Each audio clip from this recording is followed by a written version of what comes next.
Part 1. When Mark and Jane arrived in Edinburgh, they discovered that Mark had left his camera on the train. At the Lost and Found office, he has to fill in a lost property form. First, you have some time to look at questions 1 to 4.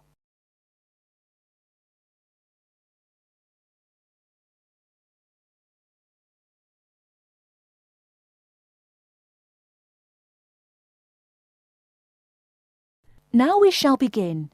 You should answer the questions as you listen, because you will not hear the recording a second time. Listen carefully and answer questions 1 to 4. Good evening, sir. Can I help you? Yeah, I think I left my camera on the train from London earlier today. Did you, sir? Oh, well. In that case, we'd better fill in a lost property form. Can you tell me your name? Yeah, it's Mark Adams. Okay. Your address?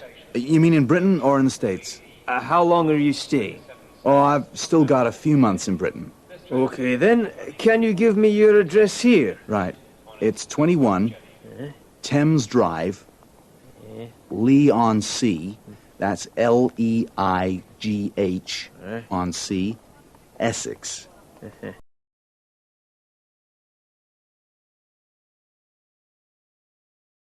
Before you hear the rest of the conversation, you have some time to look at questions 5 to 10.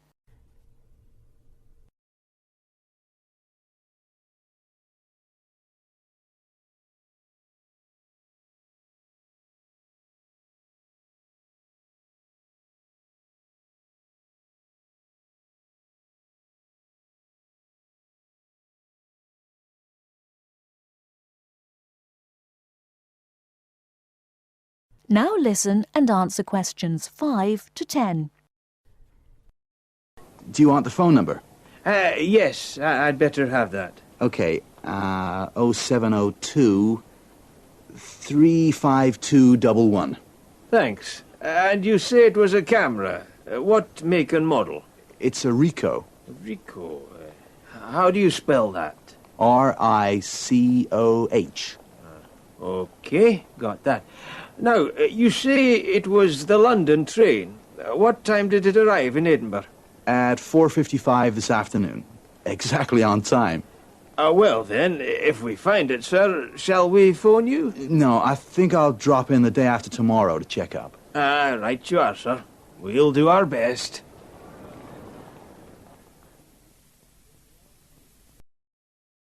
That is the end of Part 1. You now have half a minute to check your answers.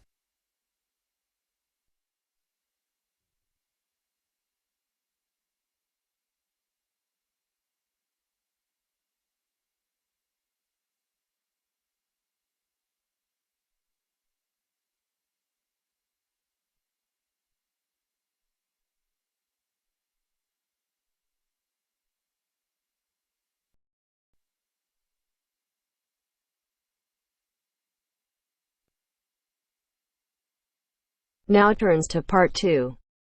Part 2. First, you have some time to look at questions 11 to 17.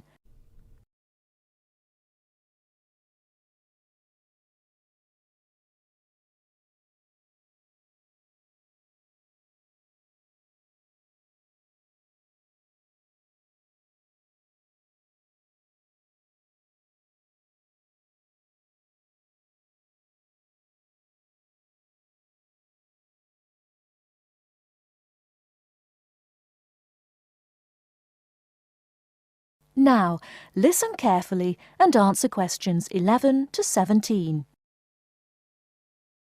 Hello, and thanks everyone for coming here today. I know it's always a bit stressful going for a job interview, but it's best to be prepared.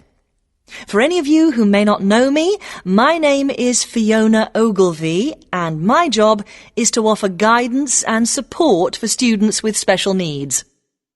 Now, you wouldn't be here today if you weren't interested in finding a job in the holidays. So let's get down to it and see what things you need to be looking out for.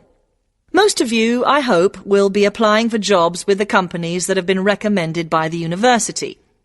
The reason for this is that we here at the university already know these companies and have established good working relationships with them. I've also been to visit all of them and checked out the facilities they have to offer. You really need to make informed choices when you're looking for a job and make sure you know before you even get to the interview stage that your needs will be met. But I know that some of you are applying for jobs independently and have looked at companies outside the university recommended list. So for you, it's best to plan ahead and be aware of what it is you may need while you're working. Things that you need to check when you go for an interview are there enough toilet facilities and are these easily accessible? Also, you want to check that all the public areas inside the building are barrier-free, so you can get direct access to these public spaces whenever you need to. And ask about ramps into the building, so you know how many there are and where they are located. These kinds of things are so much more difficult to sort out when you've started work, as they take time. But ramps are an absolute must, so please make sure you know where they are. Another thing you must make sure of is that the lifts have the correct lowered control panels. Ask if all the lifts have this facility or if it's only certain ones. Now, something I think that is often overlooked is working hours. What you want to make sure of is that you get flexi time.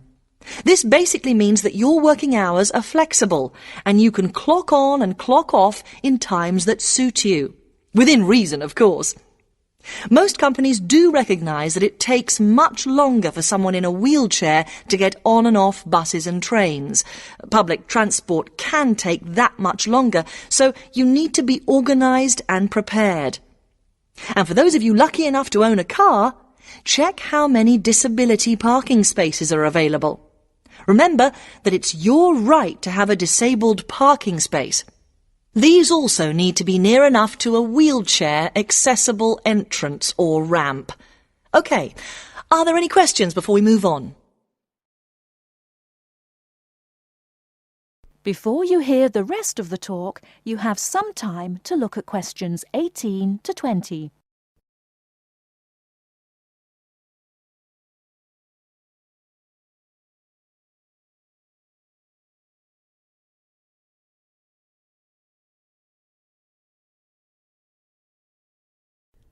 Now listen and answer questions 18 to 20. Right, let's move on then. Now I want to talk you through the series of visits to companies which we've got planned for next week. On Monday morning, we will be visiting the Lowland Hotel. They have various summer jobs available, working as a receptionist or conference organiser in their busy conference centre, organising and setting up conferences. You need to be prepared for working in an office environment and spending quite a bit of time talking on the telephone. The bus leaves for the hotel at 9 a.m, so make sure you leave yourself plenty of time to get there. When you arrive at the hotel, please gather in the reception area and wait for someone to take you to your first session, which will be a talk. The talk at the hotel will begin at 10 a.m, and then there will be a short tour of the hotel. There will be a light lunch provided, which is usually salads and sandwiches. The next place we'll be visiting will be on Tuesday afternoon. We'll be going to visit a little local company that makes handmade paper and cards. For those of you studying art, this may be just what you're looking for. We'll be taken on a tour of the company which lasts 3 hours. The tour will start at 3:30 p.m, and after that you'll have a chance to meet some of the staff. Tea and coffee will also be provided. We have no trips planned for Wednesday, but on Thursday morning we'll be going to Tobago Travel Agency.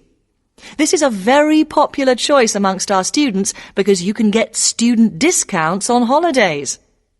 We've booked a coach for this, and it'll leave from outside the refectory at 8 a.m. You'll need to bring a packed lunch for this, so please don't forget. There is a little canteen where you can buy hot and cold food, but this is closed on Thursdays.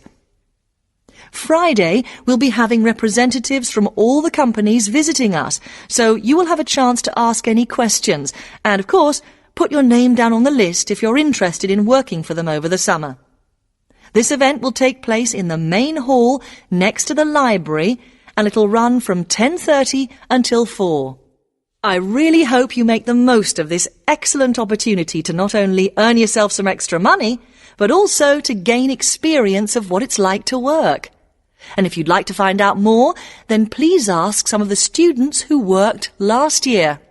They're all wearing green badges and will be happy to speak to you afterwards. That is the end of part 2. You now have half a minute to check your answers.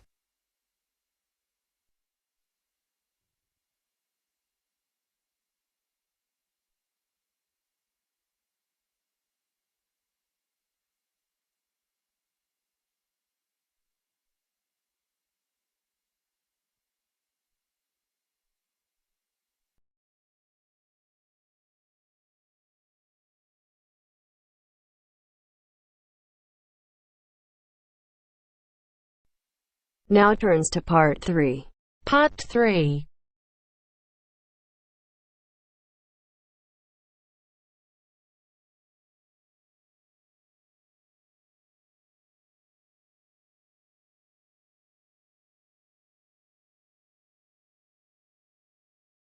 You will hear a conversation between two students, David and Claire. First, you have some time to look at questions 21 to 24.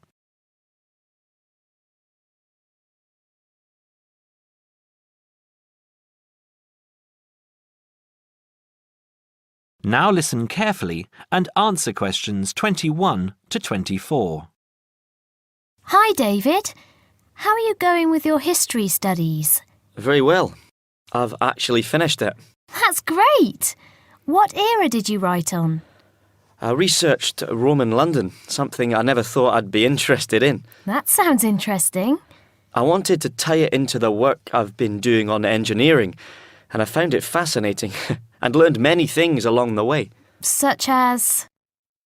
Well, although there were prehistoric settlements throughout the vast area now called London, strangely enough, no evidence has yet been found for any such community at the northern end of London Bridge, where the present city grew up.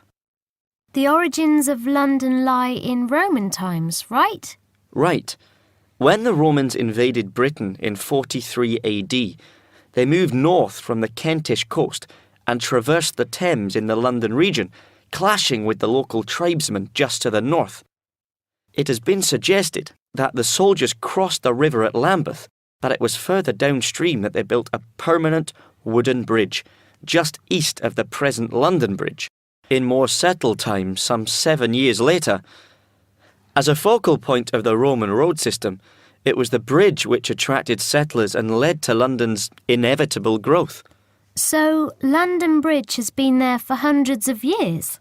Yes, and though the regularity of London's original street grid may indicate that the initial inhabitants were the military, trade and commerce soon followed. The London Thames was deep and still within the tidal zone, an ideal place for the berthing of ships. What other industry did they have? Well, as the area was also well drained and low-lying, it was geologically suitable for brick-making. There was soon a flourishing city called Londinium in the area where the monument now stands. Londinium? That's Latin. That's what I thought too, but the name itself is Celtic, not Latin, and may originally have referred merely to a previous farmstead on the site. Before you hear the rest of the talk, you have some time to look at questions 25 to 30.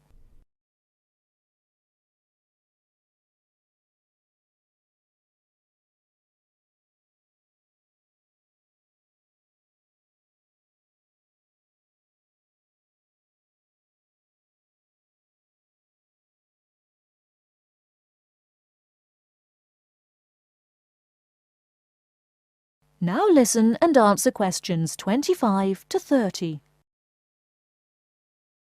Wasn't London burned to the ground at some stage? It happened in AD 60 by the forces of Queen Boudica of the Iceni tribe from modern Norfolk, when she led a major revolt against Roman rule. The governor, Suetonius Paulinus, who was busy exterminating the Druids in North Wales, marched his troops south in an attempt to save London, but, seeing the size of Boudica's approaching army, decided he could not mount an adequate defence and evacuated the city instead. Not everyone managed to escape, though, and many were massacred. What about the beautiful old architecture? Did you research that too? I sure did. The major symbol of Roman rule was the Temple of the Imperial Cult. Emperor worship was administered by the Provincial Council, whose headquarters appear to have been in London by AD 100. A member of its staff, named Anancletus, buried his wife on Ludgate Hill around this time. Pagan worship flourished within the cosmopolitan city. A temple to the mysterious Eastern god Mithras was found at Bucklersbury House and is displayed nearby. I quite like St. Paul's.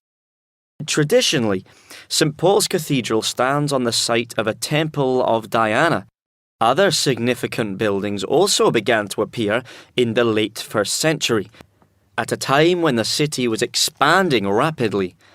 The Forum, a marketplace and basilica which housed the Law Courts complex at Leadenhall Market, was erected and then quickly replanned as the largest such complex north of the Alps. The Forum was much bigger than today's Trafalgar Square. Who was in charge of all the town planning at the time? Procurator Agricola.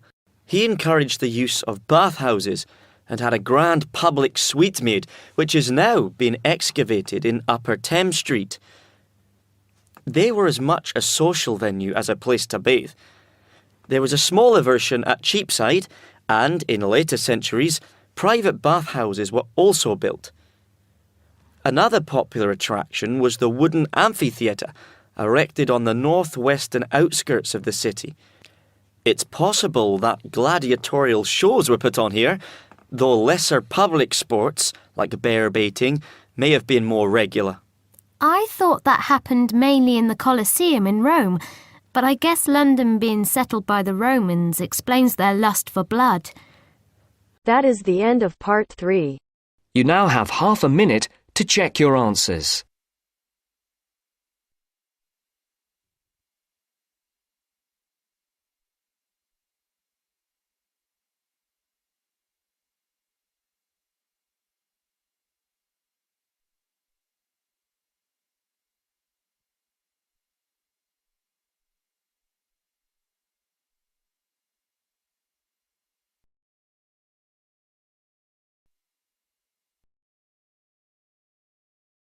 Now turns to part 4. Part 4. You are going to hear a talk about security in the UK. Listen to the talk and complete the statements below. First, you have some time to look at questions 31 to 40.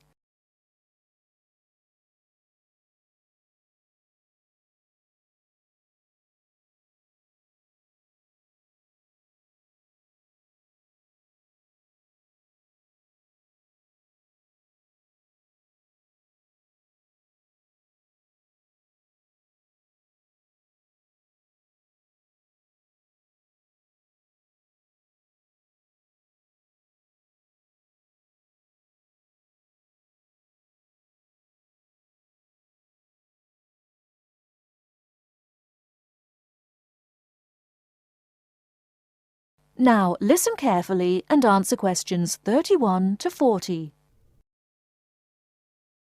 In large cities, for instance London, and crowded places such as airports and stations, there is the risk of theft. We do not want you to suffer the distress of losing important documents and valuables as soon as you step onto British soil. So here are some important do's and don'ts. Don't carry more cash than you need for daily expenses. If you stay at a hotel, Do ask the manager to keep large sums of cash, documents and valuables in the hotel safe and give you a receipt for them. This is a free service. If cash is stolen, it is very unlikely to be recovered. Do keep separately a note of the serial numbers on your traveller's checks, so if they are lost you can inform your bank. Do take particular care of bank and credit cards. Do carry wallets and purses in an inside pocket or a handbag. Don't ever leave a bag unattended and make sure it is securely fastened when you are carrying it. Do carry jewellery and valuables such as cameras, radios and typewriters on you or with you and keep a note of any serial numbers. Do take special care of your passport, travel tickets and other important documents. Documents are at risk particularly at airports and stations where it is obvious that most people will be carrying them. Do make a note and keep it in a safe place of the number of your passport, its date and place of issue. This makes replacement easier if you are unlucky enough to lose it. If you don't want to carry heavy luggage around with you, you can leave it in a luggage office at most large stations and pick it up later. Keep the receipt so that you can reclaim your luggage. Check the opening hours or you may find your luggage locked away when you need it again. If you lose any of your luggage in transit, take this up immediately with the officials of the airline or shipping line. But don't worry too much. 98% is found within 3 days. If you lose anything, go first to the lost property office at the airport or station, as it may have been found and handed in.